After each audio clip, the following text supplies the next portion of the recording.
What's going on, guys? Hey, repeat, back on with you. And man, I've got a treat for you. This is going to be only my second ever eSpark Cup Series race, and wouldn't you know it, it's going to be their championship race tonight. I got the one and only Wub in the booth with me, and we are going to be at Auto Speedway, California. Wub, four drivers. We got Big John, N-Car, J-Mac, and Lucky Dog all going for a championship. Not quite sure who's going to try to grab a second championship or if it's going to be everybody's first. But how are you doing tonight, and who do you have as your pick, sir? I am doing great tonight. I'm so excited to be here for my sixth broadcast of the Filter Time eSpark Cup Series, and it all comes down to this. It's been a fun 15 races this season, and it all boils down to tonight at Auto Club Speedway. They spun the wheel, and it fell on this track in Southern California. And like you mentioned, it's down to these four drivers. I'll start with Lucky Dog, who I'll tell you, he's my pick tonight because he has been dominant this year, had a 6-race win streak at one point. He finally broke the curse, actually, 2 weeks ago, because every race I broadcasted, something would go wrong for him. But he did win Pocono on fuel strategy, and he's carrying a lot of momentum. But, of course, this is winner take all. Those 15 races, they don't matter now, so he's just got to focus in. But he's a talented driver. He's done great in the Pro League. He's done great here this season. That 13 will be one to watch tonight. Another one of these contenders, J-Mac, had a bit of a slow start to the season, but had the great win back at the Charlotte Roval, and really just continued to build as the season went on, got some consistent finishes, and found himself in the Final Four. Then you've got N-Car, who's been really underrated throughout the season, now hopping in that 94 Sunoco car, and, you know, he's not really one you're going to see in victory lane, typically, but he's had some races where he's come really close. Indianapolis was a great run for him. The Charlotte Roval, he almost won, just kind of messed up right in the final turn and handed the win to J-Mac. But he's got a couple of podium finishes. And then Big John, who honestly had some problems at Pocono, but was able to recover, and a nice race at Talladega for him, and he found himself in the Final Four. It was a tight battle to get to these Final Four drivers. But, Pete, if I have to give you my pick, I'm going to say absolutely it's got to be Lucky Dog. He's been dominant this season. He's done so well in this series before. I think he's grabbing his title tonight.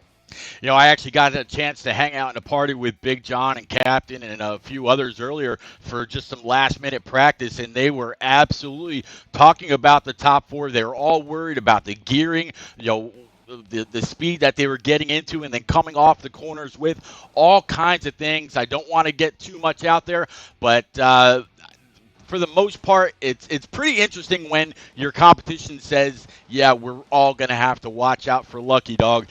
He's been a force to be reckoned with all season long. Now, I'm going to assume that all the points reset tonight, as you said, is a winner-take-all. There aren't any bonus points that anybody's starting off with. It's all just an even playing field. So of those top four, whoever comes across that start strike is going to be your eSpark Filter Time champion. Yes, definitely. So no stages in this, just four drivers. Whoever finishes the highest is your champion, so it adds a lot of pressure, but we've seen some great racing. We've seen some last lap passes already this season. There's been multiple, and the things that are going to be interesting tonight, I think the most important factor has to be tire conservation, because Auto Club, I want to be honest, when it's in real life and you're racing in NASCAR, I personally like it, but to most people, they think it's a boring track. To be honest, here on NASCAR Heat 5 in these leagues, it's one of the best because you get to see some drafting, you get to see 2 and 3 wide racing, multi-groove racing, which is always fun, and there's so much strategy that goes into Auto Club between your tires and your fuel. Mainly your tires, because especially 1 and 2, really eat up your tires if you want to try to get some grip on the lower lanes or stay out of the wall if you're trying to run that high outside line right up near the wall. We're going to see people all over the track tonight. They're going to be experimenting early, but these four guys are going to try to put themselves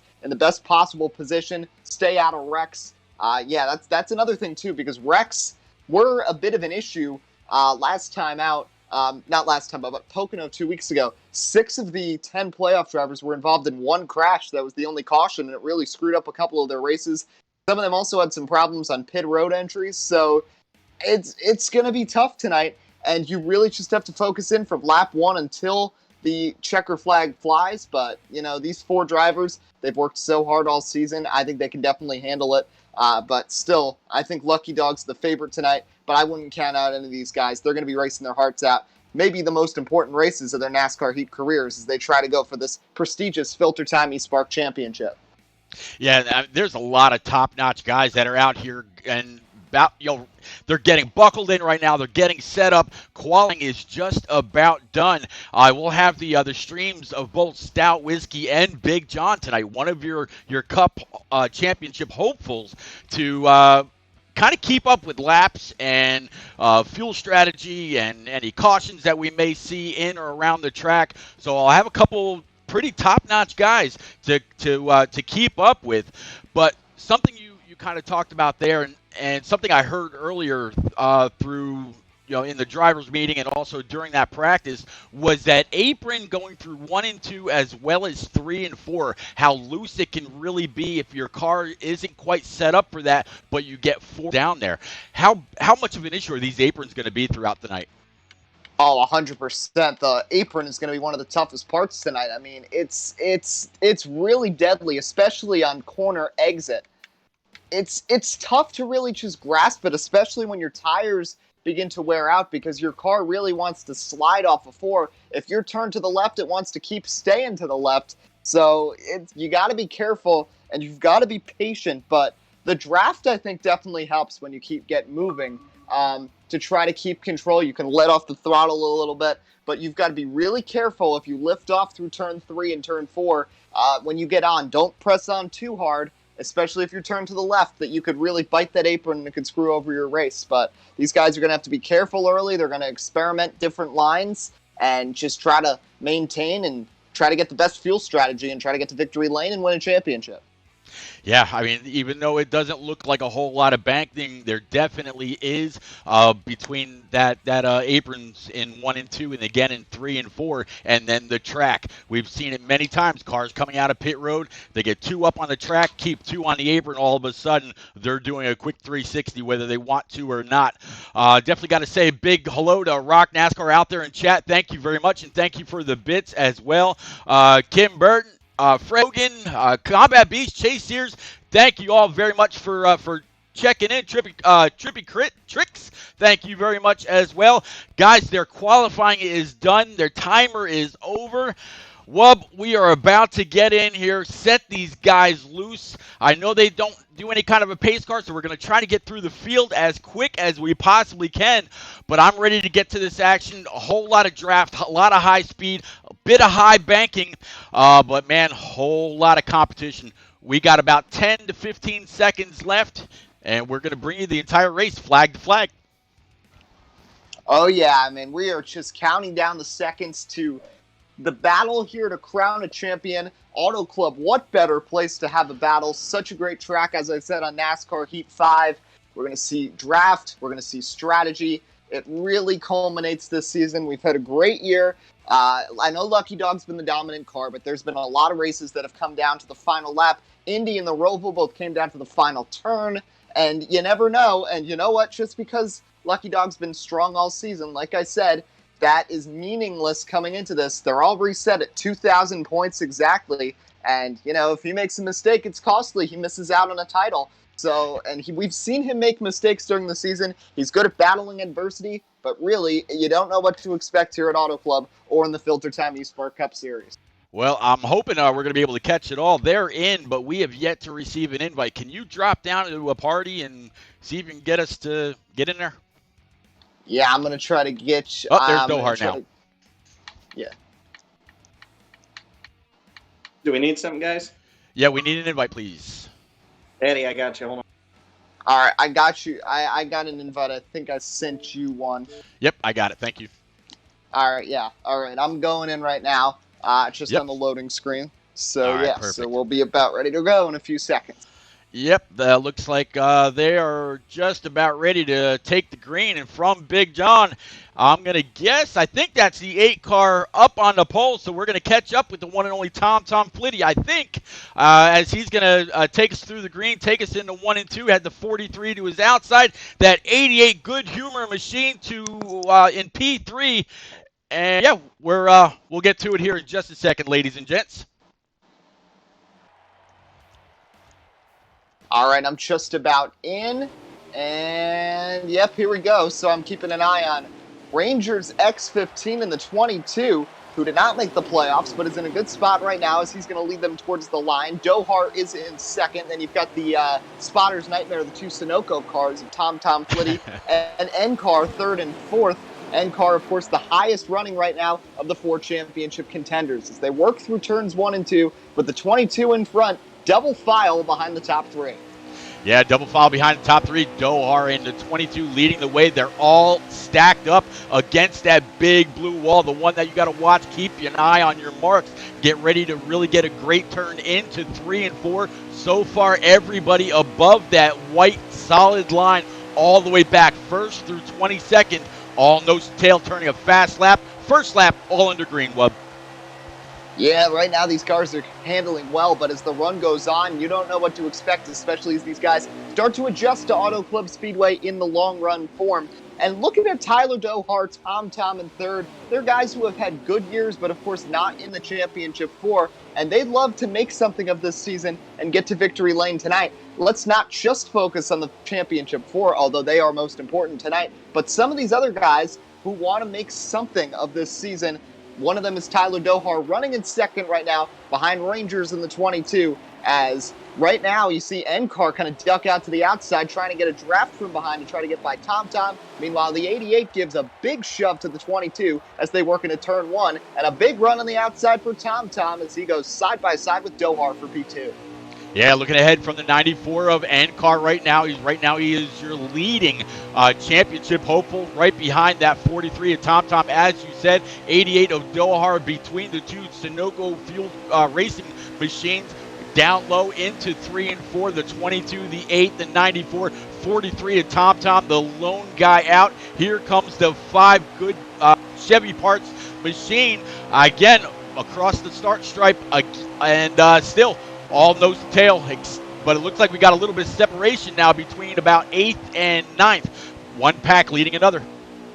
Yeah, and I wonder if some of those guys are already starting to save gas. That's what I saw from Lucky Dog at Pocono 2 weeks ago. Literally right off the start, it turned into a strategy race for him that he might be trying to conserve, save some gas. We know him, Dohar, are the type of guys who are really good when it comes to saving fuel.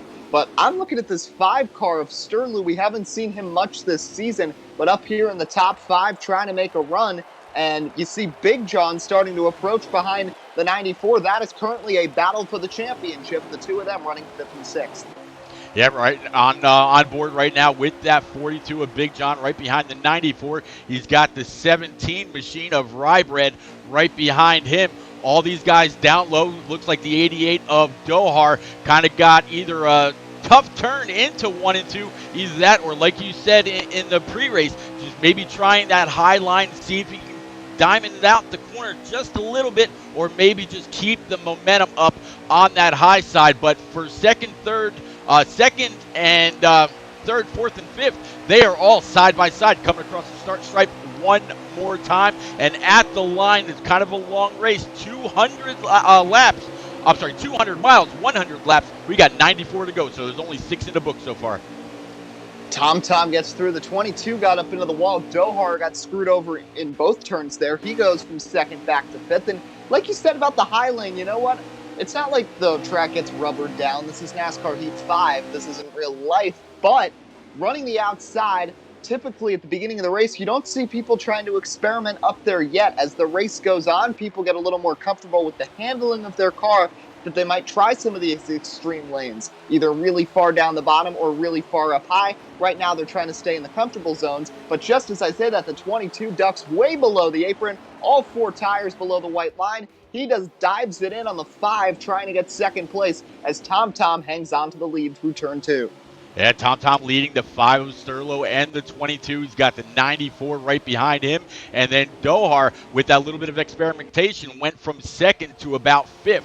So I don't know if he's going to keep that up or if he's just, like you said, maybe allowing 1 or 2 cars to go by, wants to stay in the draft rather than pushing the leader or being the leader, wants to save as much fuel as he can, I broadcasted the race for these guys just last night from Charlotte Motor Speedway, and Dohar did exactly that. He grabbed the victory by eliminating one whole pit stop. With 100 laps like that, or with 100 laps tonight, Wub, do you think that's a possibility as well, to eliminate an entire pit stop?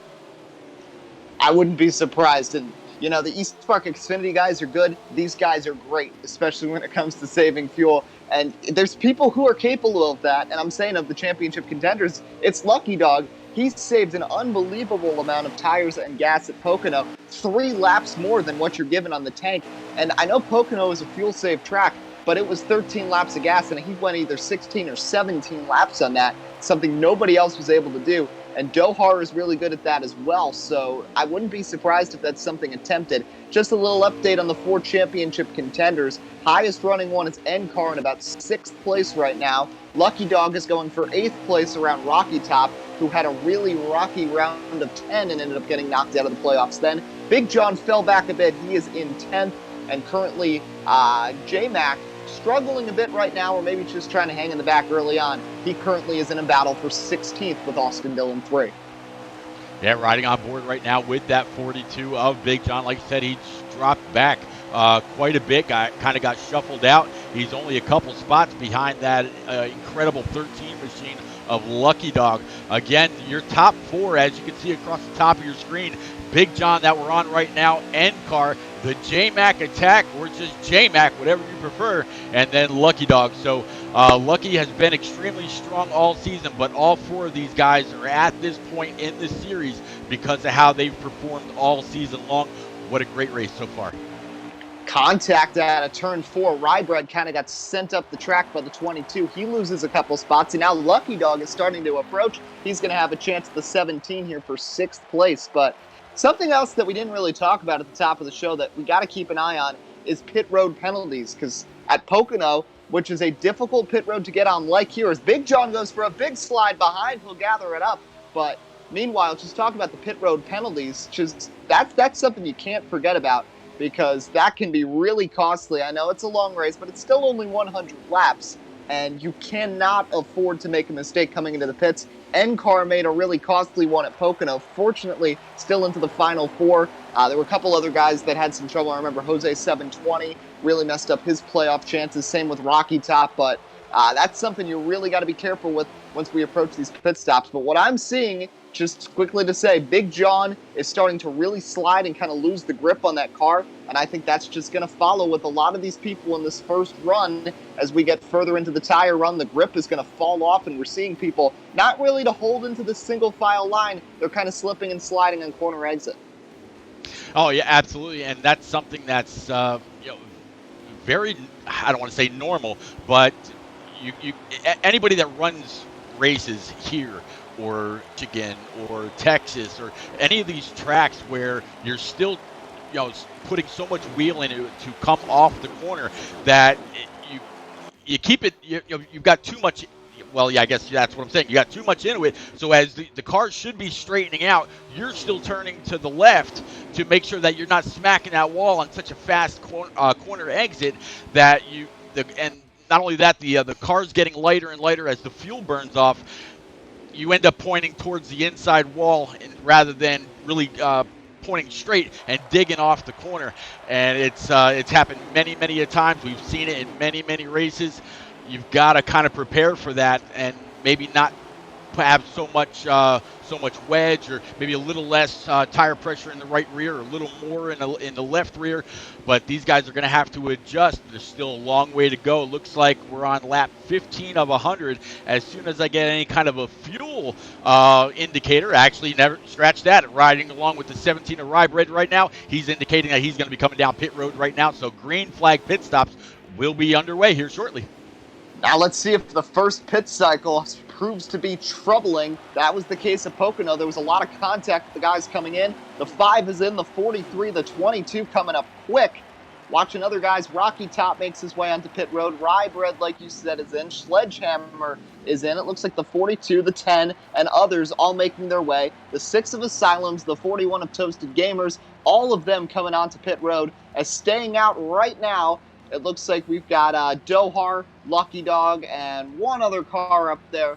couldn't quite see who that was. That might be NCAR that's still hanging around up there up front, but they'll be coming through turn 3 and 4. We'll see if any of them come down. Like I said, the 88 and the 13 are the guys who most conserve fuel, and Lucky Dog is actually going to pit here. So will Dohar. Somebody stayed out still. I got to check on that. Is that NCAR that's still out on the track? If so, he's really trying to stretch it. Yes, he is, but we are in the midst of the first green flag pit cycle of the day. Yeah, there's a pretty big pack that went in at first, and now they're just starting to slowly trickle in afterwards. Here is the 4 of Austin Dillon 3, as well as the 12 coming up. They're passing the 13 of Lucky Dog as he sits in his pit. I'm going to guess about ready to exit. Here comes the 47 of Doc Holliday in that Kroger Camaro exiting pit road, keeping it on the apron all the way around through at least the first half of 1 and 2, bringing it up, guessing not seeing any traffic, no reason to hang on down there. More than a cape. How are you, sir? So here is NCAR coming into pit road. The 42 of Big John follows. So 2 of the 4 championship contenders pit right now. Austin Dillon 3 also coming in. So 3 of the 4. Lucky Dog already pitted a lap earlier. Usually he's one to stretch the fuel, but let's see if that changes as the race goes on. We'll see how everybody cycles back into position. The 13 of Lucky Dog actually lost a couple of seconds. Maybe he made an adjustment or something.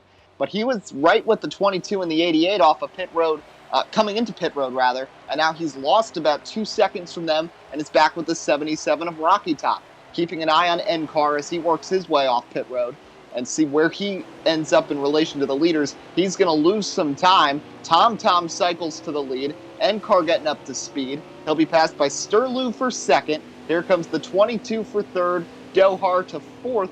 And it looks like NCAR will get up to speed around fifth with the 77 and 13 approaching. Big John will be eighth. So NCAR maintains the championship lead. His fellow Sunoco car, this one a Chevy, the 43 of Tom, continues to lead after the first cycle of green flag pit stops. Yeah, Tom out to a monstrous lead. I actually caught back up with him as the rest of the field is coming off of pit road.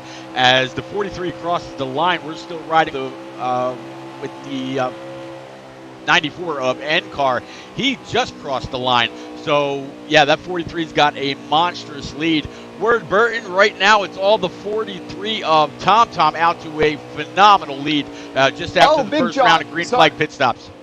Sorry to interrupt you, but Big John just got cut off by Rybread and just made an incredible save on the backstretch. The 17 got loose off of 2. The 42 was beneath him. Contact was made. The 42 slid, stayed not far away from the inside wall, gathered it up, and only lost 1 spot. Heck of a job by the 42. Maybe a race-saving thing. I know it's still early in the race. We're still not yet. We're around lap 19 or so right now, but, I mean, the 42 just did an incredible job to maintain his car and only lose 1 position.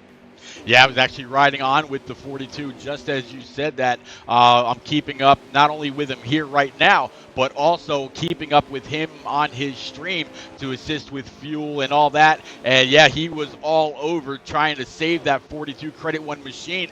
That Camaro still pointing in the direction because of the hands that Big John's got. So good job by him.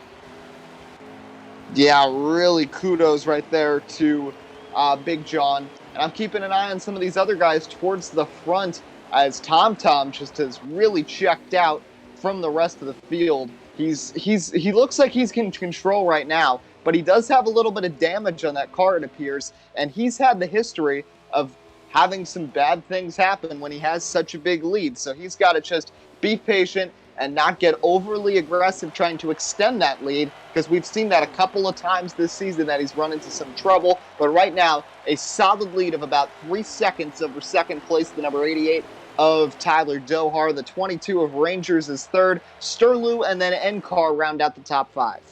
Yeah, so again, that car for NCAR, first driver right now that's actually in that the championship hunt. Again, on top of your screen, Big John driving that 42 NCAR, J-Mac, and then Lucky Dog. Lucky Dog hasn't really seen much of the lead yet. It's all really been the 43 up front so far.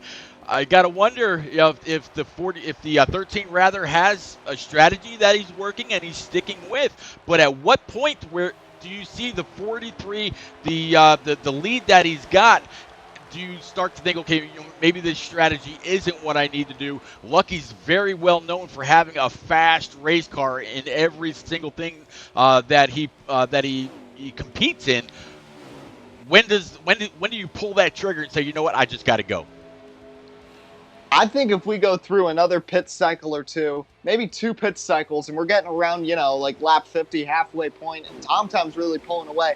But his focus can't be TomTom tonight. His focus has to be that 42, that 94, and that 3. That's who's important tonight. He's got to consider in relation to them. If he starts losing a lot of time to NCAR, he's really got to bag it on the strategy and just start pushing it and show off why he's considered one of the best drivers in this league as well as in the pro league. But for right now, I wouldn't be concerned. This has happened a lot of times this season where he's not necessarily the fastest at the start, gets that car handling, hangs around patiently for a while and starts pushing. But I'll tell you one thing. I know this is one of your first, only your second eSpark Cup races. Don't bank on cautions, even at tracks like this where cars get loose. At Pocono, which was a bit of a wild race, we only had 1 caution for contact. And here at Auto Club, I'd expect nothing different. No, Auto Club definitely very, very wide, very fast. You can go 3 and 4 wide here very, very easily, especially in the corners. But second, third, and fourth are all nose tail. The 88 of Dohar, 22, and now the 5 car, all nose to tail. Kind of, I would think that they'd be working together, working a draft, but it looks like Dohar is actually trying to break that draft. Look like they might be reeling in this 43 just a little bit. Again, you got to figure nose to tail like that, 3 deep. They're going to run some faster laps than a guy that's driving all by himself. But, man, it's I was just thinking about the green flag pit stops that we just went through. The 13 of Lucky, he came in like 1 or 2 laps after everybody else. And I'm not sure if that was just because he didn't want to risk it coming into the pits, maybe making contact with somebody else, or if that's really all he had. I don't think you can save a full fuel load just by going 1 lap extra around the track than everybody else.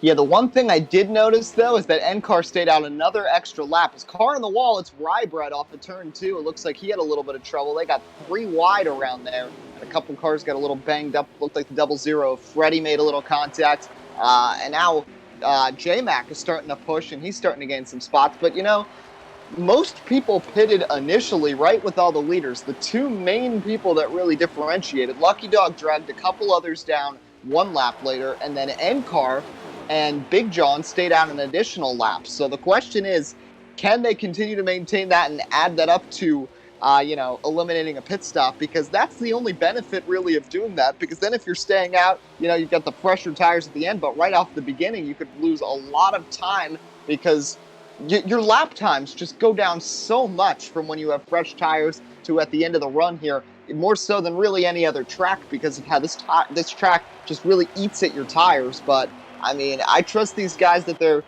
making some smart strategies here, but they got to be careful on the track too because we've got double file racing around the middle of the pack, and 3 of the 4 championship contenders are mixed up in this mess. Yeah, all being led around by that 8 car. You got the 18 of Leaves Justin, 13 of Lucky, 3 car of J-Mac, and all kinds of company. They are double wide right now, all the way down this backstretch like they just took green. They're all really getting after it, including, for the first time calling out this name, the 2 car Stout Whiskey. Yeah, Stout Whiskey was really fast at Pocono, which I know it's a triangle, but there's a lot of stylistic things that are similar to Auto Club. I'm taking a quick look back up towards the front.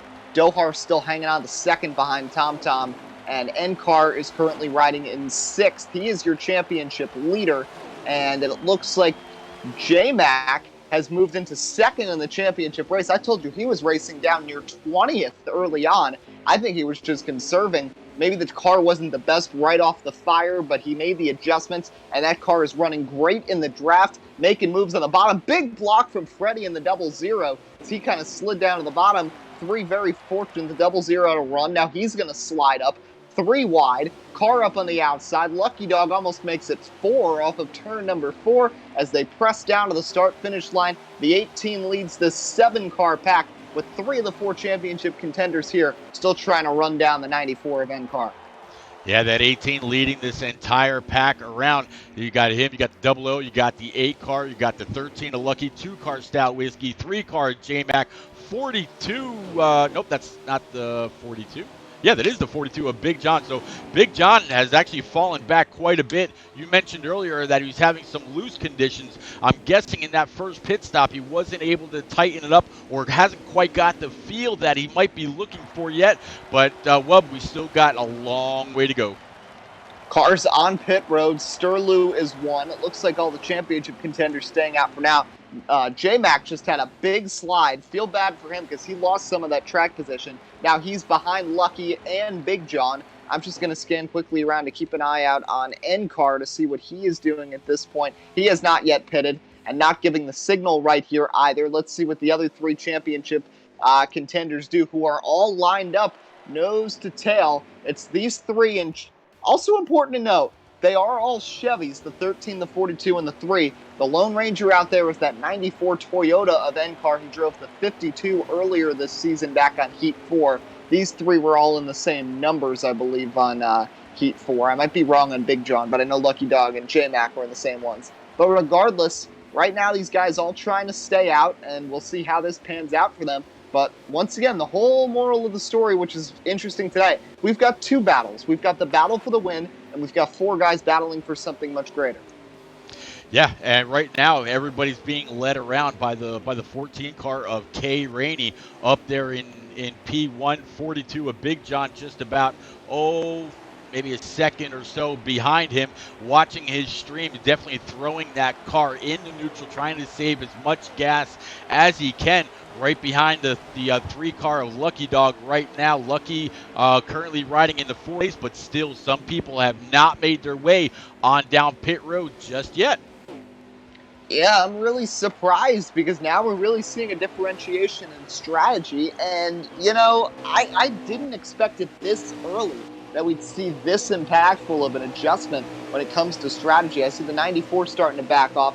I think he might have to pit soon. But, it just shows that these guys know what to do when it comes to pit strategy. They know how to back off, when to back off, and just try to conserve fuel. And it's impressive that these guys have been able to stretch it this far, as the 42 and the 13 still out there on the track.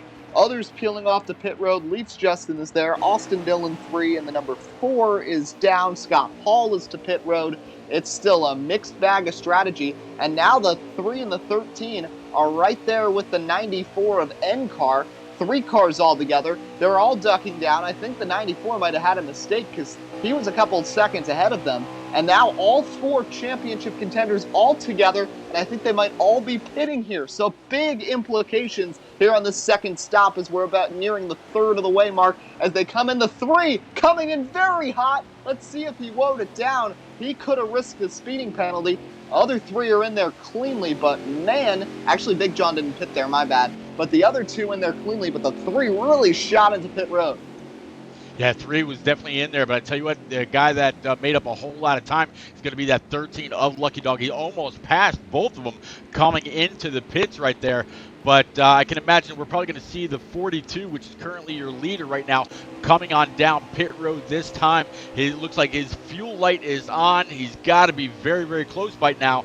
But I mentioned, 2 laps ago, he was still throwing that car into neutral as we're watching on from the 8 of Sledgehammer. See that 42 duck on down into the pit road. And we're going to keep an eye on things and see if this is really going to pay off for these late pitters. If you can go an extra 3 or 4 laps rather than just 1, you will absolutely, no doubt, make up a whole lot of time. If you get lucky enough, you might see a caution come out, although unlikely, and maybe even catch a few guys a lap down. We'll have to see. Yeah, and you know what? Think about who the guys just did this. The guys who really just pulled the strategy are the 4 championship contenders. That shows why they're here, why they've been able to succeed. It's not just about how fast you are. This is also a thinking sport as well. And these guys have been great with their strategies this season. It's not just Lucky Dog. Don't let the other 3 get mixed out in the shuffle. These guys are all very talented. They might not be running up all the way to the front right now, but Big John is going to be costed a few seconds probably because the other three are going to get away from him, and I don't know if he's going to be able to secure the draft. I think they're going to be just far enough. So now the three championship contenders a few tenths ahead. Now the three is starting to slow up a little bit. He's going to try to get a run off these guys. The 94 and 13 currently side by side for the championship lead. Lucky Dog with the edge, and Freddie in the 00 is right in the middle of them.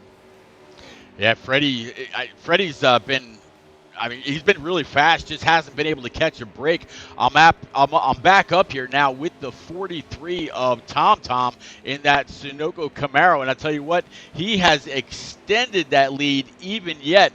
I mentioned earlier that I've been on board with the 42 of Big John since this all started. The 43 and the 42 are literally on the opposite side of the track from each other, so that's either due to fuel or due to speed, or a mixture of the both. But you got to figure, if these guys are staying out longer than everybody else, they're also going to be out there on older tires. They're going to be making slower lap times, not only maybe just due to the tires, but also throwing that car into neutral to save some gas, not necessarily on the throttle full time around these corners. So, with as much racing as is left, when do you say, okay, you know what, I can't go a lap down? I know, that's the real question, and I think it really depends on the continuity of the four strategies among the title contenders, because I guarantee you, if one of them bags it, I don't know about Lucky Dog, but the other ones definitely would go along with them, because I just don't think, if one of them senses that this isn't going to work out, I think they're all going to feel the same way. But the big question is, how far ahead can Tom Tom get? Because he is just turning incredible laps right now. He just lapped the 47 car, and he's distanced himself now, I'd say probably about 4 seconds at least over that 22 who's in second. And he's doing this without any drafting help and with some damage on that nose. So really good job by the 43, who's had some fast cars this season, has had some bad breaks, but today hoping to finally change that and get to victory lane here in the finale. Yeah, like you said, 43 got around the 47, given a little bit of, definitely gave some room for Tom Tom to work his way around. But I tell you what, we just caught a glimpse as the 43 went on by of that 22, the 8 and the 5. They're back nose to tail. Pretty soon they'll have a draft off that 47. They'll be able to get on by. 47 might be able to camp on and make it a four-car train. If that happens, they may be able to run down this 43. But guess what? By then, we might be looking at another round of green flag pit stops. So, yeah, if that just happens and keeps going, it's just going to be a constant cycle. At some point, they've got to try to do something to catch up and get around this 43. The top contender, I believe, is still this. It's the 13, the 42, NCAR and yeah. what you call it, the 3 car. Sorry, number. Yeah, the 90. Slipped my mind. So yeah, the 94 is currently ahead, but they're all right together in a line right now, following the 17 of Rybread and the 18 of Leafs Justin, who's had a couple of tough races this season. Another guy trying to end the season on a high note, and now they're all together. So this is really, we're going to see if any of them try to push, because that 3 car, Pete, we saw in the last run how strong he was, that he was all the way back around 17th, 18th place, ran his way up to get with these guys, and then had that crazy entry on the pit road. I thought he might have sped, but he did not, and now he's in position right with these guys to battle for the championship. And Lucky Dog, he's just waiting it out, just waiting one lap at a time, taking it slow, and he's right there with the championship contenders, exactly where he needs to be. And NCAR, kudos to him. He's done a great job today trying to hold off these 3 really talented guys. And he's had the best track position so far, and let's see if he can continue to hold it as the race goes on. Yeah, I mean, these guys have done a phenomenal job. No cautions yet so far. Completely 100% green. Have gone through 2 full green flag runs on fuel. No real issues. A couple guys got loose in the very, very beginning. You see the 42 or 17 rather, got a little tail happy right there coming off of 2. Either that or signaling that he's going to be coming on down pit road this time by. Could we be looking at the start of our 3rd green flag pit cycle already? There was a couple of people who pitted really early, including the 17, and he's going to come down, as is the 77 of MBM Rocky Top. I did notice it just shows how different some of these setups are, because he got loose, and then I saw the 13 of Lucky Dog get tight off of turn 2, and he dropped 2 positions. And now we've got this is awesome. The 4 championship contenders separated by 2-3 of a second right now, battling it out, all in the same strategy. This is exactly what we wanted to see. We've got not only that, but we've also got a strategy race for the win overall, and we've got Tom putting on a show right now, trying to hold off that second group of drivers that have tried to draft together. As we see more cars coming onto pit road, the 6, the 11, they've both been towards the back. They are both into pit road now. The 8 of Sledgehammer works his way down. The 88, the 22 signals. The 5 has pitted. Tom has not yet pitted, but he seems to be slowing off turn 4. We might see the 43 coming down here. Yes, we will. So the leader, Tom comes down pit road. The 22 further behind will follow. Right now, as you said, your top 4 guys that are trying to win this championship all still running together. It'll be interesting if they pit together as well. We saw the 13 of Lucky Dog go 1 extra lap earlier, but right now it's the 3, the 94 of NCAR, 13 of Lucky, and the 42 all still nose to tail, 17 on the inside, couple cars camped on, but all still right there with each other. If they stay right there just like that for the rest of the race, we could have a phenomenal finish on our hands here, Wub. Yeah, but these pit stops are going to be what's so important. We saw the 3, I mean, he came just like maybe 1 mile per hour away from speeding onto pit road with that fast entry in. You cannot make mistakes coming into pit road. And, if your cars are right on top of each other, you don't want to get a NASCAR heat, one of those signature glitches where you get screwed over coming into the pits. I've had my fair share of those in the past. So you got to be careful getting onto pit road. Leave yourselves enough space. But this race can be won or lost for sure when you're coming down pit road, especially if we stay green. And for right now, despite the side-by-side racing, you mentioned earlier, it's a wide track. This race has been extremely clean, and these guys are really doing a good job, and who knows if we're going to see any cautions. Well, I tell you, it's got a very, very green look to it all so far. Riding on board with the 42, looking ahead at his main competition for the title. They're all staying out for yet another lap, and as the 42 comes across the start, I'll go ahead and grab us a lap count. Looks like the 3 car might have a little bit of a lag as she's kind of surging back and forth across the line. This time there's 53 laps remaining, as it looks like the 3 car's lag has sorted itself out, going through 1 and 2 yet again. Yeah, that was interesting. The last thing you want is to lag out of the championship race.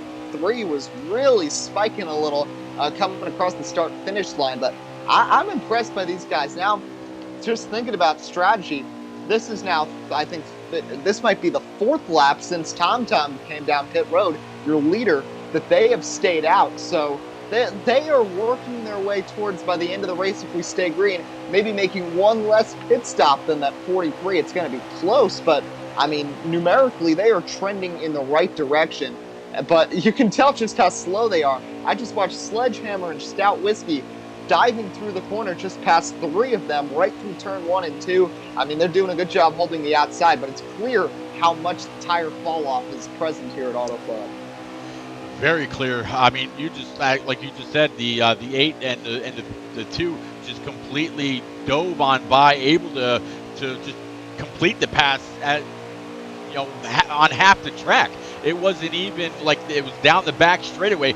I was actually riding along with the 42 when I saw the 2-car Stout Whiskey come off pit road, and here he is 1 lap later. He's passing every single one of our championship 4, both him and the 8. We'll have to see if these guys all come on and signal this time by. So far, nope. It looks like these championships are maybe they're all under the same strategy. Maybe they're thinking, hey, if we can get it done, maybe we'll be there at the end. We'll be 1st through 4th in the running order, and we can fight it out amongst ourselves. But yep, completing yet another lap as they come across the start stripe. And I'm telling you, when one comes down, they all come down. That's how it's going to work here. I think they're all just going to be, it's not just really just strategy that they're all trying to be together. I think it's just they're all waiting out whoever's in front. And the 3 of J-Mac, he's hesitant to come down pit road at this point. We'll see if they come now that they come down the backstretch, if they do anything. I also noticed, by the way, when we focus back on the battle for the lead, as the 94 goes low, let's see if he might be signaling to come to pit road, or if he just went down to the bottom. Let's see what happens as they come through turn number 4. And yep, the 94 is coming down. Will he have company? No, he won't. So NCAR is going to pit at least one lap earlier than the other 3 championship contenders. What's the strategy here, Pete? What do you think? Well, he's going to come on out like we just saw the 8 and the 2 car blaze on by these guys as they were racing nose to tail. Even though they're on older tires, you would think with a little bit of a draft they'd be faster than 1 car or 2 cars that aren't exactly racing, hard, and they were able to blitz on by. If these guys wait much longer, it looks like maybe might have 1 or 2 this time by, at least maybe the 3. 3 cars going to peel on down right now, leaving the 42 and actually just going to be the 42 of our championship 4 that are still out, I believe. But they're going to come out on those fresh 4 rubber field good or Eagle fuel goods rather, with a full can of Sunoco racing fuel ready to go. If these guys stay out much longer, not only are they going to burn some faster laps, but they might get ahead of them on the track as well. Older tires, slower lap times. Lucky Dog is also yet to pit, but he just signaled here through turn 2. So NCAR pitted first, the 3 pitted 1 lap later. Now here comes 13, another lap later, and Big John is still staying out. So he's going to be the Lone Ranger up there. And once it all cycles through, the 43 is going to be, I believe, back to the lead, and he's got a clear track ahead. Dohar would cycle into second. The 22 would be third, and the 5 would be fourth as they work their way past lapped cars. The 4 of Austin Dillon, 3, don't get confused, it's the 4 car, despite the gamer tag, and the 10 of Frey Dog. But Lucky Dog is on pit road. NCAR has cycled out, and I'm looking in relation to the 3 car. He's actually got a gap over the 3 of J-Mac now of about 2 or 3 seconds. So whatever happened, the 94 just gained a decent amount of time. Big John comes in, so now when it seemed, our predictions are just out the window here, Pete. We thought they were all on the same strategy. Now they pit on 4 separate laps. Yeah, I'm not sure if they said, you know what, okay, we can't all be on the same strategy like we were talking about. Be on the same strategy, race it out, be in the top 4 if they're able to stay out and cut that whole pit stop right out of the equation.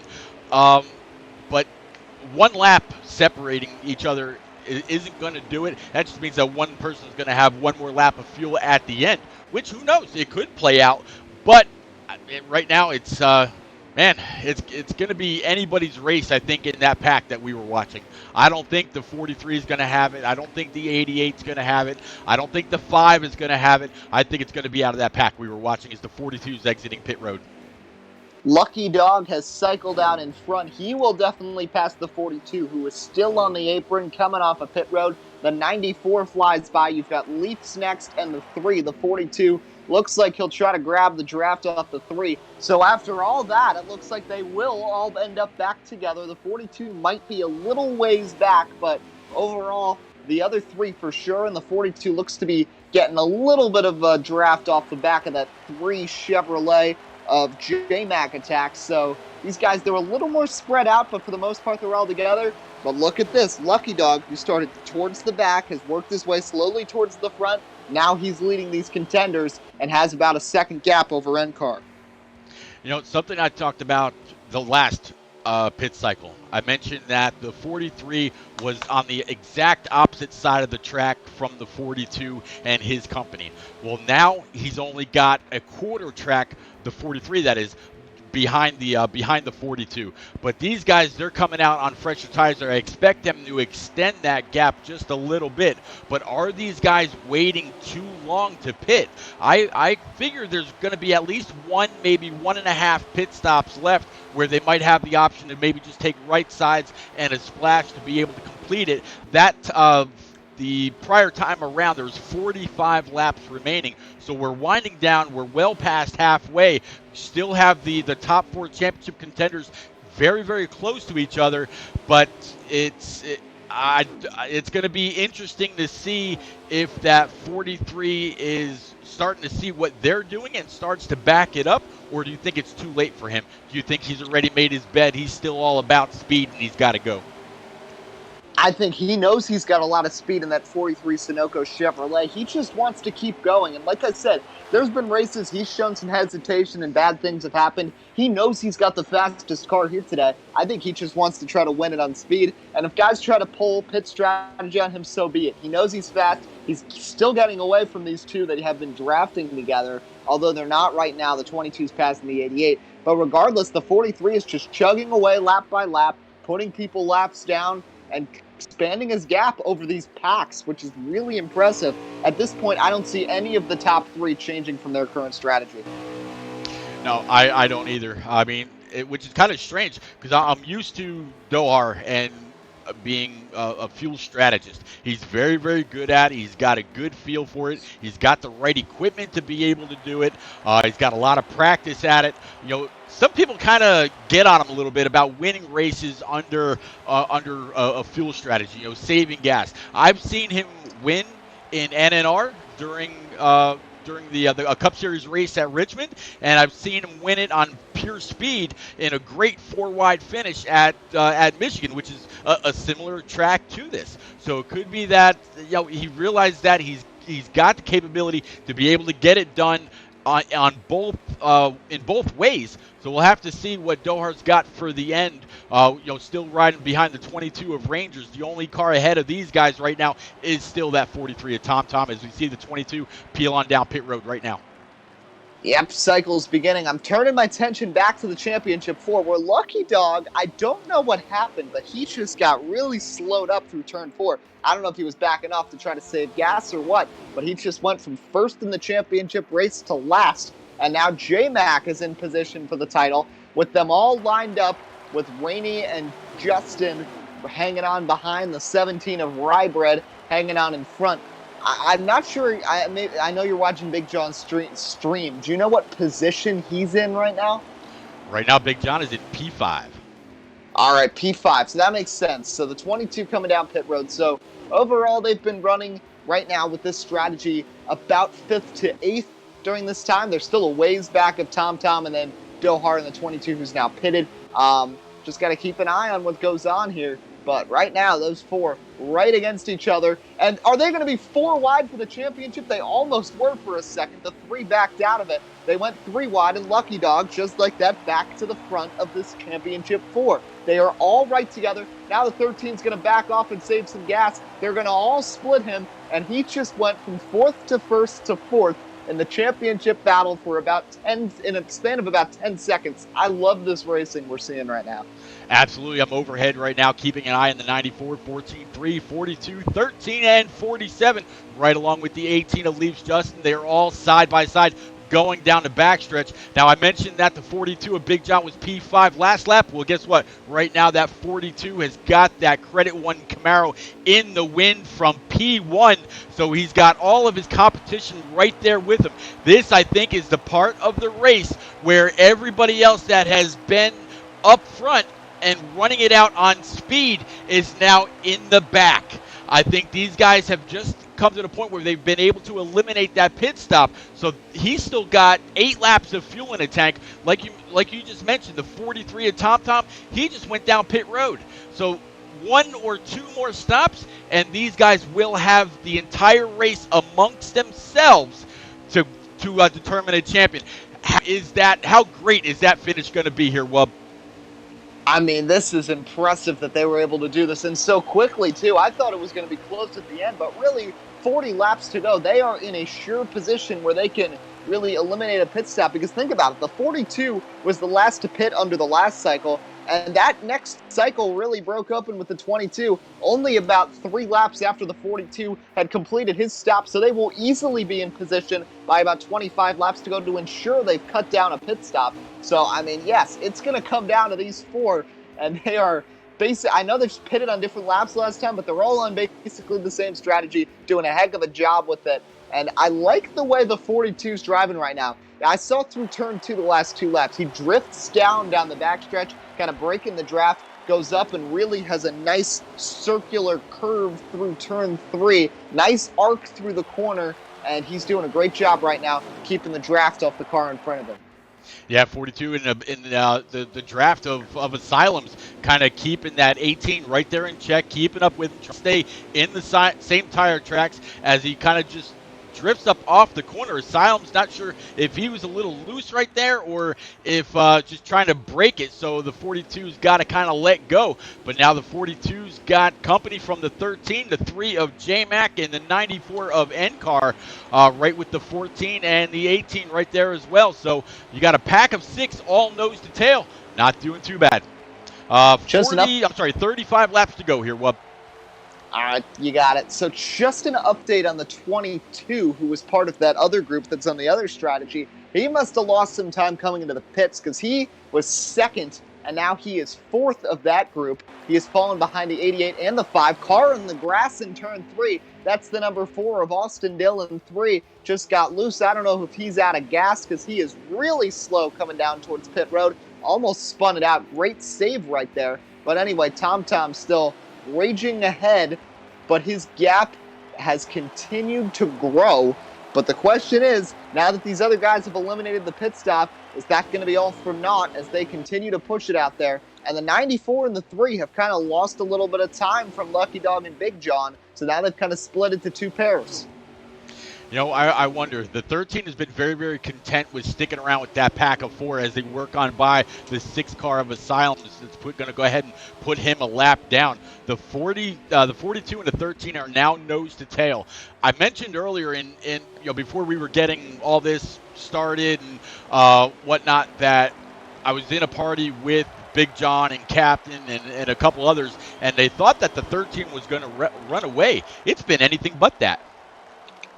Yeah, and it's a similar story to all the races I've broadcasted. He comes in as a favorite. He starts towards the back. Yes, he has a lot of speed. He works his way up, but he can't really get there to that mark. But you never count him out, though, because with the pit strategy, like we're seeing right now, he might cycle out up there.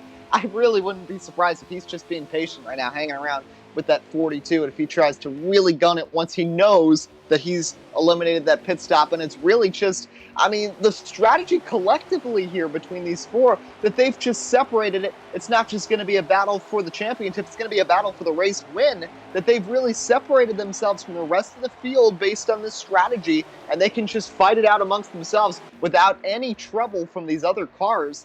This was really great thinking by them so that a non-championship 4 driver really doesn't fall into, affect the finish, because that's one of the criticisms ever since NASCAR went to this winner-take-all system in 2014 is what if one of those final 4 cars kind of throws off the championship battle? Not their fault, they're racing hard too, but these guys going on the different strategy have completely separated themselves, so we can really have 2 separate battles here.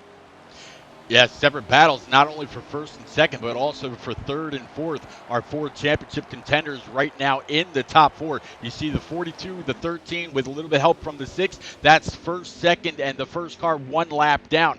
Third and fourth, the 3 car and company just on down pit road. The 4 championship contenders have a little bit of separation now from each other, where just a few laps ago, or so it seems, they were all nose to tail. 42 signaled this time that he's going to bring that Credit One Camaro down pit road. Looks like the 13 of Lucky, he's going to do the same side by side coming in.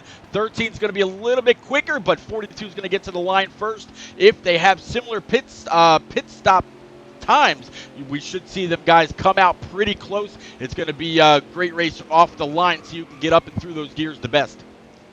Yeah, 3 times now that they've come down pit road since the initial stop, and 3 completely different strategies. The first time, they all pit together, then they pit on 4 separate laps. Now here, the 3 and the 94 go on the same strategy, while Lucky and Big John go on a different one. So it's going to be interesting to see as they come down. I'm trying to scan around and find the 3. I have found him. He's in turn 3. He's a little bit behind NCAR right now, who is coming out of turn 4, probably about 2 seconds, but he does have draft from the 18 and from the 14, as here comes the 94 coming towards the line. The 13 and the 42 are out.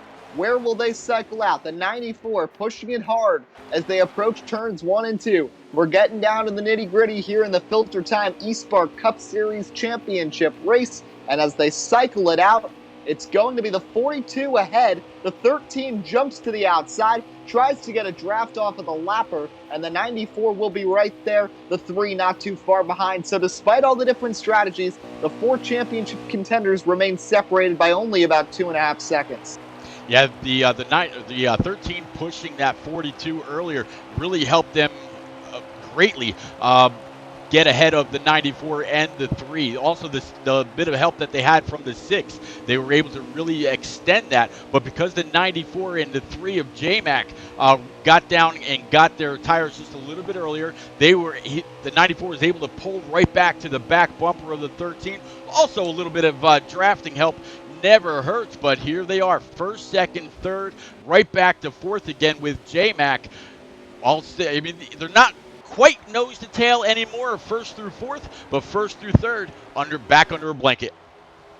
And Pete, they have officially eliminated a pit stop because one lap after the 42 came off, the 77, the 43, and the 17 all down pit road, all part of the other strategy. So they are officially one less pit stop. So they're going to be in favor by about a lap when this all cycles out, unless we get a caution. But right now, it's looking green. So the 77 of Rocky Top, who of that group was running 5th, Rybread was 6th of that group, along with the 5 and the 43 all down pit road. Looks like the 22 will be coming soon. Same with Dohar. But focusing back on the championship battle, which will become the battle for the win because of this eliminated pit stop.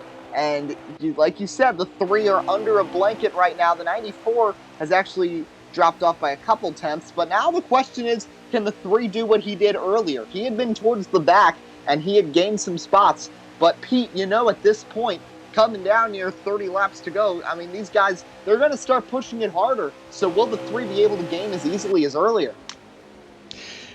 I think the 42 and the 13, the way that they're driving, the way that they're drafting, the way that they're pushing and shoving with the help of the 94 of NCAR, I don't think the 3 has the same kind of help. So I think he might be out right now.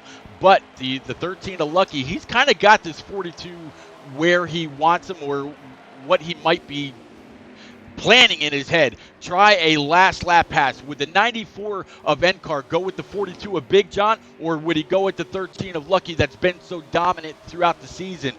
Man, it's gonna be it could be a battle of friends. I mean, we got 2 different manufacturers here. Not quite sure if there's teams here or what, but Big John right now got that Credit One bank in the win. 13 giving him a big old shove all the way down the front stretch. And as I said before, NCAR right there as they cross the line right there. 25 laps to go, Wub. Yep, lap 76. We are 3/4 of the way through the championship race. It's been an amazing season here. The second of the Filter Time eSpark Cup Series, and Lucky Dog has been the dominant car of the season, but not of the day. The 43 of Tom Tom has been the fastest car overall, but the championship 4 have worked together to eliminate a pit stop. So as we cycle through, they will become the overall leaders of this race coming down towards the end because of the strategy. The 43 has already had to pit again. We are still a few laps away before these guys pit. They have saved now probably about 10 laps of fuel compared to the leaders, so kudos to them. But the 43, 88, 22, and 5 have all been really strong in that group, and then it's been the championship 4 and the 18 and the 14 on this strategy who have been hanging together well. Yeah, talking about that 14, I'm riding on board with Kane Rainey right now. He's got the 3 car of J-Mac right in front of him. J-Mac can see those leaders. He knows what they're all battling for. He wants to get back up there. He's been with them for about 2 full pit stops, two full fuel loads. There we go. He wants to get up there, wants to get back in contention. But if those top 3 keep racing as they are right now, nose to tail, they're just going to continue to pull away from this 14 and 3. Now, I'm wondering how much gas these guys have, because now I start to wonder, because we're ticking down on the number of laps, if there's some way that after this stop, if they can make it to the end. I mean, we're still a little ways out, but You never know with some of these guys. I still think, despite them being so close right now, yes, we would love to see a side-by-side finish, but I also think this could come down to fuel strategy and how much gas these guys can conserve at the end. Well, I can tell you right now, as the 42 comes across the start stripe, there's 22 laps to go, and he's got about 7 laps of fuel left in the tank. So we're talking them guys pitting with 15 laps remaining, give or take. Not quite sure what the full fuel load is. They raced, what, on 2 times wear, right? Yes. Okay, I would assume with at 2 times they can go 15 laps on a tank, so they should all have to get down to pit road one more time. That means coming off the track, trying to whoa it up, hoping that your brake bias is right where you set it. You don't have any kind of issues. You don't slide it across the line, which typically gives you a black flag. You've got your competition right up your tailpipe. That's some added pressure as well. Man, that last stop could mean everything. So we're coming to 20 laps to go in the season here in the Filter Time eSpark Cup Series, and we've got the top 3, 1, 2, 3, all playoff drivers under a blanket. The 4th is J-Mac, who's hanging about 3 seconds back with draft, and we'll see if he can catch up to these guys. He also did that great job, remember, on the second stop, where he gained a lot of time coming in and avoided the speeding penalty. But this is a different situation because he's really lost the draft, and with these 3 working together, I mean, the 3 is really falling out of favor unless he can get some really good luck here with pit stops. Well, it looks like the 3 of J-Mac now might have a little bit of draft help. I believe that's going to be the 88 of Dohar back there. So he had a little bit of push from behind from the 14. Now he might have Dohar right in front of him. I think that's the Good Humor 88. Colors kind of look a little familiar. But at the point right now, we got a new leader. It's going to be the 13 car, Lucky Dog. 42 back to P2 and the 94 of NCAR in P3. So switching it up a little bit, but still same 3 cars. I'd keep my eye on the 42 here because he's starting to jostle around, and we've seen out of the 4 championship contenders, his tires have worn the worst as the runs have gone on. And since he was leading this group for a while, I wonder if his tires might start to go here as they start pressing down with 19 to go. I mean, only about probably 3-4 laps till they come down for maybe their final stops of the season.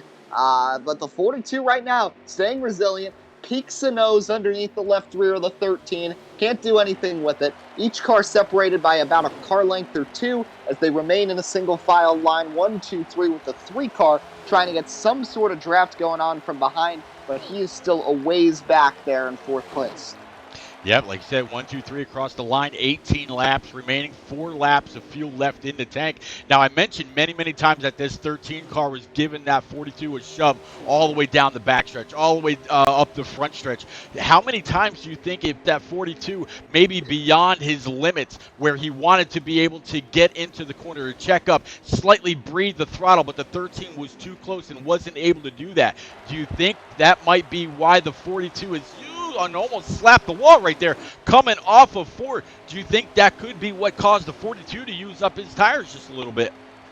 I think so, because the 13 is not someone who wants to just ride around behind somebody. He wanted to get around that 42 because I think single car, he's got the fastest of these 4 guys. I'd say the 94 is 2nd, 3 is 3rd, and 42 is 4th in terms of individual speed. I see the 94 ducking down, giving the signal that he might be pitting here with 17 to go, which might be a tiny bit of a stretch here if he can make it to the end. Let's see what the other guys do. Looks like the 13 and 42 staying on the track, and NCAR is the first of the championship contenders to pit here with 17 to go. Yep, NCAR breaking it from about 170 coming off the corner down to, I'd say, 50 or 55 miles per hour. The first of the championship 4 to hit the pits, going to crawl on down. He's got to be thinking about those guys, whether they're going to come in. Hopefully, he's thinking they'll come in 2 laps from now. They'll have a little bit older of a tire, but that also means that their tires will be newer, longer. Crash, What's sorry that? to interrupt you. Turn 3, there was an accident with the 17 and the 12. Let's see if we stay green. That's going to bring out a caution. Caution is out. Scott Hall and Rybread got together, and that changes everything with 16 to go. 2 lapped cars collide right after NCAR pitted, and now everything is all mixed up. I don't think the 42 and the 13 had enough time to work their way around the track. So the 94 should still be on the lead lap. The 18 of Leaves Justin was also on pit road when the caution came out. So now your two leaders, the 13 and the 42, they're going to have free reign to get in there, grab fuel, grab tires. Everybody should be for Eagle Feel Goods. Fill it up. Everybody's good to go. Now it's just a race to see who's got the car to beat. NCAR is up front. Your championship contenders 1, 3, 4, and 5 after that. Late restart here at Auto Club. Back up through the gears they go. The 94 with a great restart. The 13 with a good one as well. 3 contenders lined up on the inside. Everyone ducking down. We'll see if J-Mac can make something work. They're 3 wide. Tom getting aggressive. The 18 with no drafting help. The 94 leads them through turn 2. NCAR at the point, like I said, the 18 of J-Mac, Leaps right there behind 13 of Dan, Lucky Dog. Then you got the 42, so 94 is going to pull on down, block the advance from that 13. 13 still getting a bit of a push from the 42. There's the 3 of J-Mac up top now behind the 18 of Leaps Justin. 94 kind of playing block back and forth, trying to prevent both lines from moving up on them. The preferred line is still that bottom line, though. The two groups that were on different pit strategies, they're all together now. The 88 and the 22 there with the 43. We've got 10 cars who can win this race all together, all the way back to the 77 of Rocky Top. The 18 with a big run, the 94 with a big slide. The 13 takes a look to the inside. They're going to be 3 wide for the championship. 13 tucks it down in the apron, and he's going to make an incredible move towards the championship lead to the inside of the 18 for the overall race lead, getting a big push from Big John. The 94 gets hung out in the middle. They're 3 wide for the championship across the line. Yeah, 3 wide for the championship. I think the 94 of NCAR was too worried about what that 18 was doing on the high side. He left the door wide open for that 13 to duck on down. Now the 13 and the 3 are side by side. 42 and the 94 are side by side. 14 and the 22 are side by side. It's a battle for the championship as they go into 3 and 4. J-Mac goes high, but you mentioned these guys should not be worried about the 18 right now. The focus is winning this championship. I know you want to win the race, but your most important competitors are your 3 championship contenders. Meanwhile, the 18 is in this mess right now as they go everywhere. The 94, all 4 tires below the white line. Lucky Dog gets shoved up the track. They're almost 4 wide for a moment for the lead. This is incredible racing. The 13 tries to arc it high. The 94, here comes the 42 again. The 22 out of nowhere. And now the championship contenders are 1 through 4 again. And Leafs Justin falls back to 6th. I tell you, I really was very, very worried about the 94 and the very, very shallow entrance that he got into 1 and 2 last time by. I thought for sure he'd have to be out of the throttle a little bit longer, but with those tires still being pretty, he was able to get back in and hold the 13 behind him. Almost put that 13 up in the wall. 13 didn't get all the way down on the apron like you saw the 94 do. 94 was able to get under him. 13 had to concede the spot. 94 leading the way.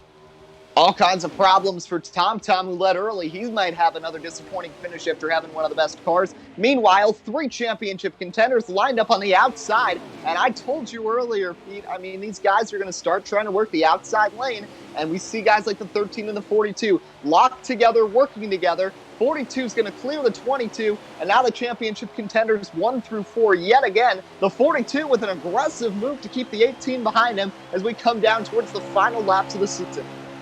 Yeah, riding on board right now with the 42 of Big John. You see the 13 of Lucky Dog and the 3 of J-Mac right in front of him. In front of all these guys is still the 94 of NCAR. 42 is going to side with the 3 all the way down the backstretch. Close. Big crash. Big crash down the back. Sorry to interrupt you, but that might bring out another caution. The 77 gets rammed from behind. Caution is out. Big wreck. The 77 of Rocky Top got put up into the wall by the 5. And Pete, we're going to have to do this all over again. We're going to have to do this all over again. But here, what do you do? We know what we're doing. What are these guys doing? Do you pit or do you stay out? If you pit and you're the leader, the guys behind you stay out. If you pit, they stay out. It's a kind of a catch-22. Damned if you do, damned if you don't. So far from what I'm seeing, nope. Okay, it looks like the entire top 6 are going to pit. The first ones not pitting are going to be Rangers and Sledgehammer. They might be throwing a little bit of a goal or just pitting late. Nope, everybody's going to pit. There we go. Yeah, that's the toughest decision to make, really, for a guy not in the Final Four, because you want to win, but you don't really want to gamble and put yourself in a situation where you screw up who wins the championship. But it's going to be the Contenders 1 through 4, and Carr and Big John lined up on the bottom, the 3 and the 13 on the outside, then it's Stout Whiskey and Leafs Justin. We're green flag racing here. Just a few more laps left here at Auto Club. The 13 looks to the high side off the restart. The 3 is there. The 4 Contenders there. Leafs Justin with a huge run to the bottom. Sledgehammer falling back on the outside. Here on this restart, 3 wide behind the leaders. Yeah, 3 wide behind the leaders, 94, 42, and the 3. 3 of your championship contenders. Here comes the 42, looking to the inside with a big shove from the 3 of J-Mac. 13 of Lucky Dog to the outside of the 18 of Leafs Justin. No room right there. 94 fighting hard back on the outside of the 42. Contenders, first, second, third, fourth. Only non-championship contender right now is going to be that 18. How many laps to go? There is exactly 2 laps remaining, so 2 more cycles around this 2-mile track for 4 miles to settle it out among the top 4. My goodness. 4 cars who have worked so hard all season long under a blanket down the backstretch into turn 3, coming to the white flag. They're clean for now. The 13 gives the push. Here comes Tyler Dohar out of nowhere. He might have something to say about this battle. The 42 ranges ahead. A little bit of lag. We're coming to the white flag. 1 lap to go in the Filter Time eSpark Cup Series season. It is a dead heat across the line between the 42 and the 94. The 3 fans out all the way to the bottom. J-Mac trying to make a big move to the lead. 4 cars through turn 2, 2 by 2, coming down the backstretch for the final time. 3 with a wobble. The 94 gets ahead. N-Car, here comes Lucky. N-Car blocks him all the way down to the white line. Here they come into turn 3. Lucky Dog comes down on the apron. Contact with the 94. Here they come. Look at a 42 with a big run up the middle. 42, 13, 94, and 3. Coming to the line, it's going to be Lucky Dog by an inch. Wow. 42 as they all bang across the line, and Lucky Dog wins again in the Filter Time eSpark Cup Series somehow, some way to get the championship by maybe a couple hundredths of a second over the 42 of Big John. Boy, that was a phenomenal finish for the 13. To have all 4 championship contenders right there, the last lap, last corner, trying to drive it up the middle with a little bit of help from behind by the 42. Phenomenal racing all the way around. So, we're going to get to talk to these guys. First, they got to catch their breath just like us. But big congratulations to the 13 of Lucky Dog on your Filter Time eSpark Cup Series Championship. Part of the, never forget to buy air filters again. Filter Time 200 here at Auto Club Speedway. That is a season wrap here, Wub. Congratulations to that 13. I can't believe all 4 of them led at some point on the final lap. I got a capture of that. I'm just looking at this replay again. The 3 had a big run through turn 2. He could have won the championship, but bobbled a little off of 2, slid up, and then the 13 had this incredible run on N-Car. N-Car blocked him below the white line, completely clean, by the way. That's what's impressive, too, that these guys did this without wrecking. And then the 13 gets this big run on the bottom, bumps and bangs to the stripe with the 42 of Big John and gets it. An elite job. I mean, he deserved the championship with how good he's been all season. He can soak it in, but all 4 of these guys deserve kudos. They did great with the strategy. You know what? The shaving off the pit stop ended up meaning very little at the end of this race, but they worked hard from lap 1 to lap 100, and Lucky Dog coming home as a champion. Lucky Dog coming over as a champion, definitely proving why he's one of the best, not only here in eSpark, but also in this season of the Pro League. I tell you, I'm not sure what Lucky has found at the end of last year in Heat 3 and so far, last year in Heat 4 and so far this year in Heat 5. But that 13, very, very strong, very dominant. If more he comes back, the more he's going to be a force to be reckoned with, and he's still a young man. Yeah, I mean, he's a young. Yeah, you mentioned it. He's a young guy. He's one of the younger guys in the series, actually. I mean, he's just showed how much talent he has. I mean, he's taken the pro league by storm too. Just the performance that he's had there has been remarkable. And I mean, well, what can you say tonight from these four guys? They really showed they belong.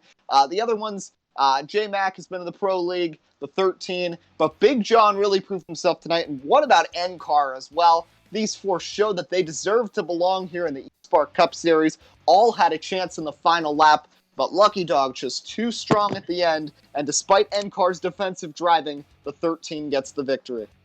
13 got the victory. Everybody that was part of this championship 4 really had a great run tonight. It seemed like they were all on the same strategy. They were able to shave off that full pit stop. Like you said, at the end, that pit stop didn't matter, but it put them at the front of the pack after that. After they were all able to go on down and grab 4 brand new Eagle Feel Goods, come out with just as much fuel as they needed to be able to keep that track position, not be in the back. They were all up front when it mattered, all fighting for that top spot, 3 and 4 wide. Phenomenal finish.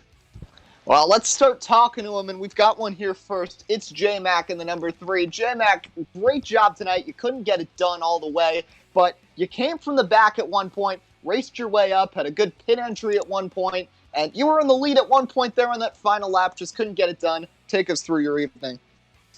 Yeah, it all started with qualifying. I don't know, I keep getting this weird glitch where the game kicks me out of a lobby as soon as we get a race done, and that's what it did to me.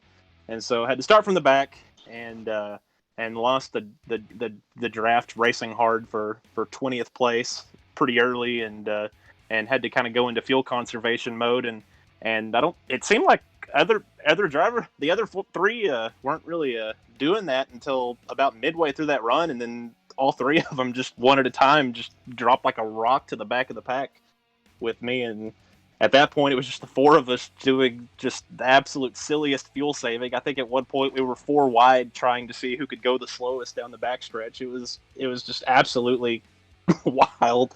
And yeah, I did have the one good pit entry, but I had one really, really slow one that killed me and took me out of it. And at that point, it was just a race amongst those 3. I think in-car, he was having a little bit of a tough time with the fuel, so I think it was going to end up being me in third behind those 2. That was going to be their race. And then we got a yellow flag that was pretty interesting to look at. That's going to be a topic of discussion amongst us. But then that restart was just crazy. It was just a blur. I was not very good on the restarts getting up to speed, but we were able to hold pretty tough there.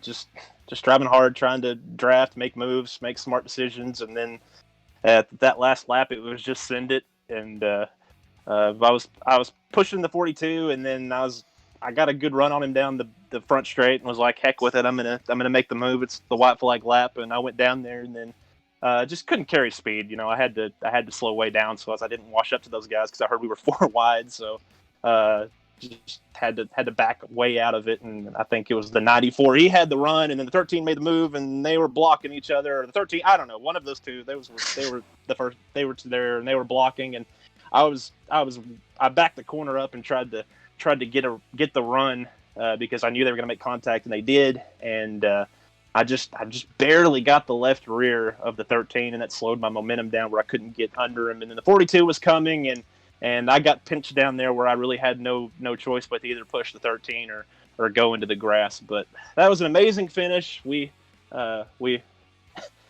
was cool to be a part of it. That was really fun. That last restart was a lot of fun to be a part of. I'm disappointed I wasn't able to come away with the win, but just an awesome finish. Congrats to Lucky Dog. He was the best all season. I'm proud of my season to make the Final Four and to win a race amongst the best out here. That's that's pretty cool. It's something to build on going forward. But just got to thank RCR Esports, Dow, American Ethanol, Easy Go, Fast Pro Shops, Tracker Off Road, all the people that make that deal work.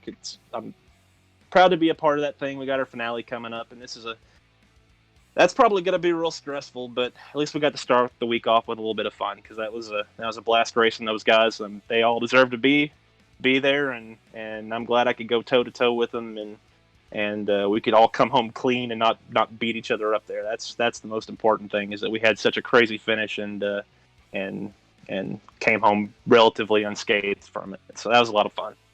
Yeah, and that's what was so impressive too. I mean, that finish, 4 guys and everybody else racing for the win too, and it was so clean despite the 3 and 4 wide racing, worn tires, Auto Club, the whole thing. But I mean, great job for you tonight. Like you said, you got a big challenge coming up in a few days with the Pro League Championship coming up. But great job tonight, and best of luck in a few days. Thank you, guys. All right, Pete, why don't you take NCAR? Absolutely. NCAR, I tell you what, you had a fast Sunoco racing machine tonight. You led a whole lot of laps. You, the 42, the 13, you all seem to have the same strategy as J-Mac was just saying about, maybe just a little bit before halfway through the race and on. And it was you guys all the way around, nose to tail, lap after lap, getting into pit road, coming off pit road. Would you have been able to take that top spot if we had stayed green and not had that caution with about 13 laps to go? Well, it would have been close, because I was actually on slightly different strategy. We were all doing basically the same thing, but I was actually pitting a lap or 2 earlier than them. So with those lap or 2 fresher tires, if I would have been running hard, I definitely would have been able to be with them. But I also would have had to save a lap or maybe 2 that last run, whereas they would have been going hard. So I think I would have been able, I think we all 3 would have stuck together. But overall, it was an awesome experience, and I think it was just absolutely incredible that basically all 4 of us were right together all race long. And as disappointing as that ending was for me personally, I don't think you can have much better of a championship race finish than that was. I mean, that was full of excitement. It came down to absolutely who was the best racer with the best car. There was no fuel, no tire, no shenanigans. It came down to who had the best car and who was going to give it all they had. With about 4 or 5 laps to go, Lucky was in the lead, and you were able to get on down all the way to the apron, almost on the grass, and you got under him to where he had to concede the position. I was really worried that you were going to have such a shallow entrance getting in that you'd have to be out of the throttle more than him, and he would take that lead, but you were able to fend it off, coming off of 2 all the way back up to the wall without hitting it right in front of the 13, and you continued to lead that lap. If that caution didn't come out, would you have been there at the end? I mean, I think you would have seen the same thing that you saw anyway. I mean, we were all right there stacked together, and as powerful as the draft was, it was really going to be who got the run at the right time. I'm pretty sure we all led a lap there in the last 7 or so laps. So it was really, everybody was taking every move, and it was just really who had the run. So unless we made contact, we all would have been right there together. It would have just been a roll of the dice, to be honest. Well, honesty is always the best policy, but buddy, hell of a race, great job. Definitely had a fast machine all night long. It was great to keep up with you. Thanks for putting on a great show, and congrats on your P2, sir. Yep, thank you all, and thank you to Filter Time and Dohar and all of them for this great season. And I look forward to coming back next season if I'm fortunate enough to get drafted, and we're going to make some more noise. I'm looking forward to it as well, sir. Well, Wub, you've got the one and only Lucky Dog. As soon as he finds... I brought in Big John because I brought in NCAR because I figured all 4 championship guys were top 4 going into turn number 3 and 4. Might as well talk to all of them. So here's the guy who actually finished runner-up. This is going to be Big John. My bad. Oh, my. Go ahead, Wub. All right. Well, Big John, you were inches away there from the title. I mean, you had a great race. First thing, before we actually get to the rest of the race, there was a point about halfway through where I forgot exactly what happened, but you had to make a heck of a save down near the inside wall and gather it back up. I mean, you were on the edge tonight, but you were able to hang on with those guys with the strategy. Just overall, just take us through tonight. Honestly, Eddie, I couldn't have run a more perfect race. Early on, I knew the fuel save was going to be the strategy. I calculated out what lap I had to pit on to make my strategy work. I knew majority of the playoff drivers were going to be doing that, so sticking to their strategy, I think maybe running harder would have been faster. But with all of us, helping each other out, I knew it was going to be easier to do the save. But I was able to save one extra lap on the second stop of everyone else, so I was ahead there, and I thought I was going to be able to pull away a little more from Lucky. But he was able to save the extra lap to get back on the same strategy as me. So we would have been square going into the last two stops. And what happened was the sledge was, I don't know if he was on older tires, but he was trying to get around us there when we were trying to save. And he was a little bit slow. So I was trying to go to the bottom, and he got loose, and I caught him. And the car was gone. I don't know how I saved it. And I still kept some pretty decent pace, too. So, Yep. What a race! I was really upset to see that caution come out because me and Dan were going to have a really, really good finish there. I think it was going to be. I thought we were pretty square. I think he might have been a little bit better pace wise, but we were pretty square, and I was going to give him everything I had. I mean, I still did, but going into that 4 laps ago, I honestly didn't even look. I was just so focused on task at hand. I got the lead coming to the white flag going into turn 3. And I'm not sure what happened. I think I lost a little bit of momentum, and then J-Mac was behind me. I thought he was going to stay with me, and he didn't, and then we went 3 wide. So I tried to back up the corner a little bit to get a run out, and I got caught on his back bumper because he left the bottom nowhere near open, which expected. I was able to get up to the top, and NCAR and Lucky were... Lucky, I believe, was getting blocked by NCAR going down the backstretch, and really didn't have room to make an entry, so I backed it up to really try to get a good center exit coming off because I knew they were going to scrub some speed off with the entry they had, and I was able to shoot the gap, but I had to burp it for just a quick second to avoid hitting NCAR because I didn't want to hit him out of the way. So I checked up a little bit, and that little bit of bloop in the gas is what ended up costing me because I was like less than 2/100ths of a gap. But like I was talking to Dan before you guys pulled me in here, I couldn't have finished second to anyone better. It's been a great season in East Park as a team owner for the second year, qualifying for the championship race, second season in the row, making dramatic improvements from season 1. Thanks to Tyler for putting this on, and thank you to Repeat for coming in since Rick James couldn't come in tonight and broadcasting, and Eddie for coming in as well. I hope we made that ending something to watch. I definitely think it was. I can't wait to go back and rewatch it, and really looking forward to next year as we draft next weekend, as I'll be a team owner for the 3rd season again to see what troops I can rally up to see what we can do. Super proud of my teammate NCAR, who I believe finished 5th, but had a really strong race and had a really good chance to win that championship at the end. And Tom, who led a lot of that race, Scott Hall, who got thrown in there midpoint in the race season and has really made a lot of improvements, and he's been doing a lot better than when he started, and Rocky Top as well for him making the first round of the playoffs. I believe he finished 9th or 10th in points. But yeah, thank you to all you guys. That was a blast. Yeah, absolutely.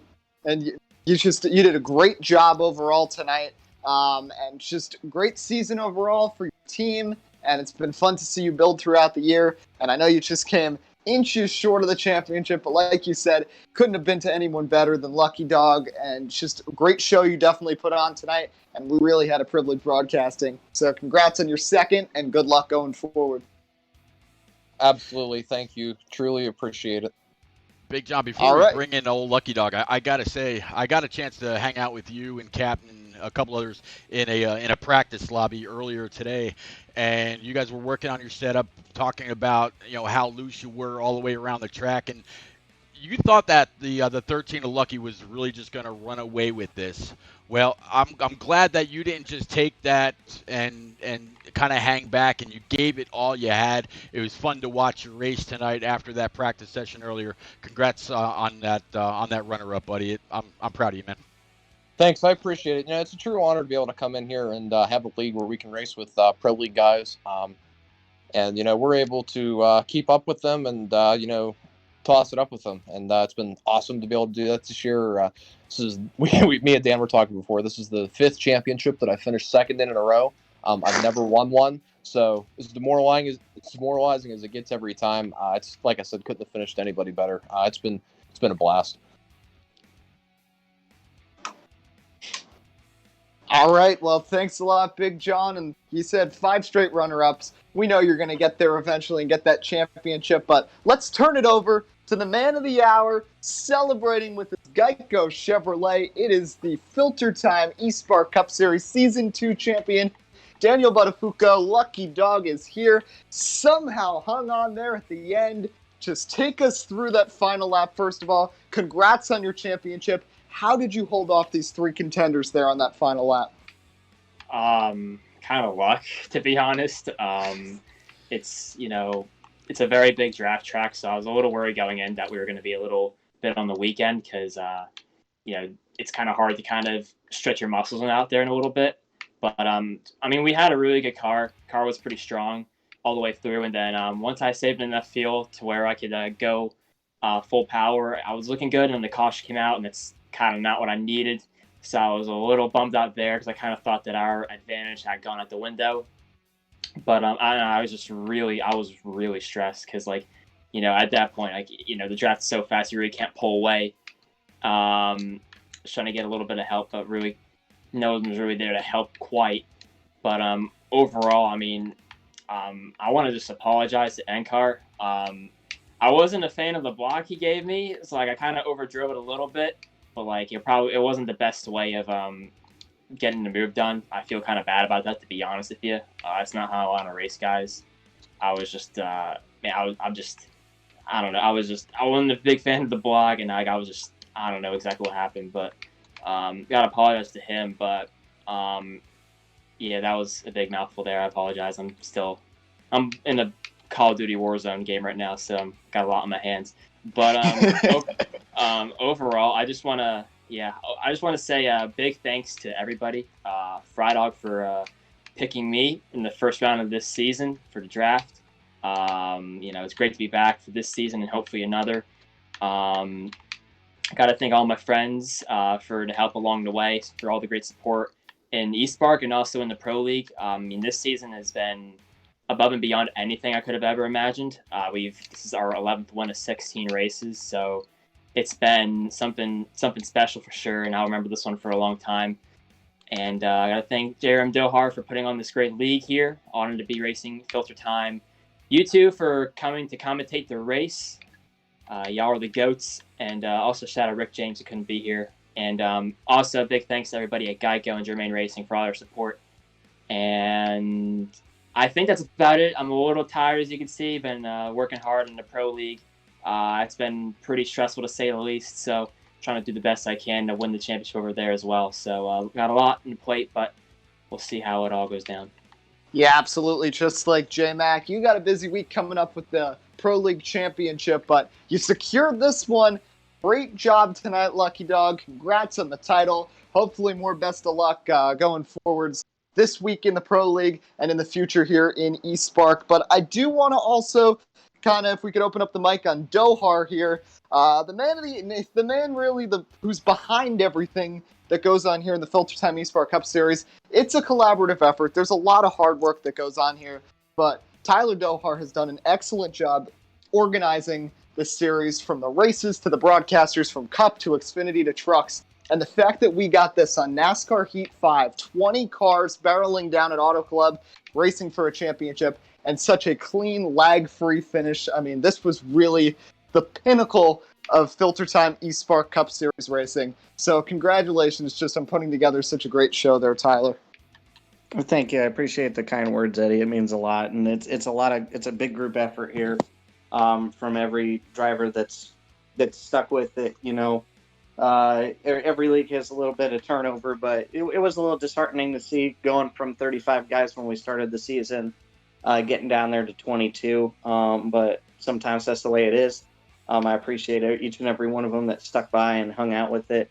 The guys that we brought up from Truck and Xfinity to fill in hot seats this season, like Toasted Gamers, like Scott Hall, like Captain, having those guys around really, just gave us that shot we needed to get to the end of the season here and get rejuvenated for the new season that, will kick off in about a month. We'll do our draft next week, and we're going to have, the hope is to have 40 out there. And so bringing the action bigger and better, because these guys can, if you look at it, and John and Lucky will remember this, luckily we weren't broadcasting at that time, but Auto Club was the second race ever in East Park. Same amount of laps, 10 times more yellows than we saw today. So a testament to these guys for their continued improvement, not only for, not just their self-improvement, but the efforts that they've made to race better collectively as a whole and as a unit. Everybody out there in this race, whether you were fuel saving or a fast car, everybody raced each other clean. Coming down to the checkers, I mean, you can't ask for a better finish than the 4 championship guys up there. Guys that weren't in the championship racing them hard, but racing them respectfully as well. So kudos to those guys in the growth of East Park. It's that doesn't fall on me. That falls on everybody for buying into the culture that I wanted to create, and I'm glad that they've done it. And I can't wait to see what season 3 brings for these guys.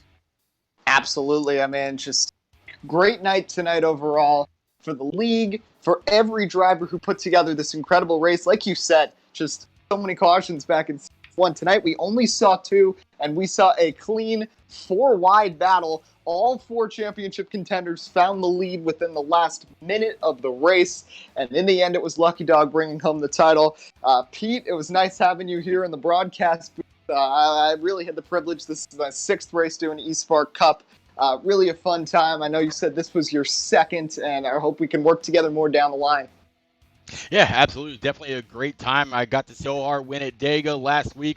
Got to see him win last night in the Xfinity Series at Charlotte Motor Speedway. And then tonight, right back here, talking about the last final race here in the Filter Time East Park Cup Series. Dohar, thank you very much for the opportunity. Absolutely had a blast, not only being here watching the incredible racing that went on tonight, but to be able to work with Eddie or Wub, working with Rick James, and I'm sure there's a lot more to come down the line. Yeah, totally. Absolutely, guys. Thank you guys for coming on and coming aboard and giving us a platform and giving us the perfect voices to show it between you both, Rick James, and maybe one other big guy that we're bringing in next season. It's gonna be a club banger set. You'll want to watch it. Don't miss it.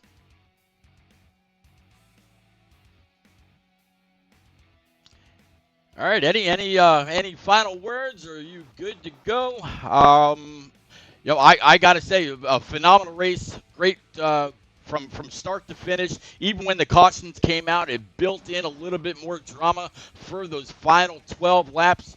Great to call this with you, man. I know. I mean, this was from lap 1. We saw the 2 differing strategies from the guys pushing it hard to the 4 contenders trying to save the gas. With the 2 cautions, it brought everybody together. A very exciting race. Not too much chaos. Just the 1 2-car accident and the big wreck with about 9 laps to go towards the back of the pack. But strategy was abundant. 3-wide racing. The draft was key. Like we said at the beginning, tire wear was going to be key. Conserving both tires and fuel. It all proved to be true. And the strongest guy all year, Lucky Dog, came out on top with a East Park Cup Series title, winning his 11th out of 16 races this season. My curse on him as an announcer is officially over. He broke it with a win last time. Now he breaks it with the championship, so it's officially done. But just a great year, and I can't wait for season 3 to kick off next month. Well, then my sincere congratulations to Lucky Dog as well. Good job, bud. Well, this is going to be it for tonight. It's been the never forget to buy air filters again, filtertime.com 200.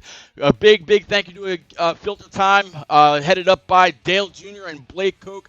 One more time, looking forward to the draft, looking forward to next season. Until next time, definitely appreciate y'all. Thanks for coming out. Thanks for following, subscribing, keeping this all going. And we will see you somewhere around the track. Later.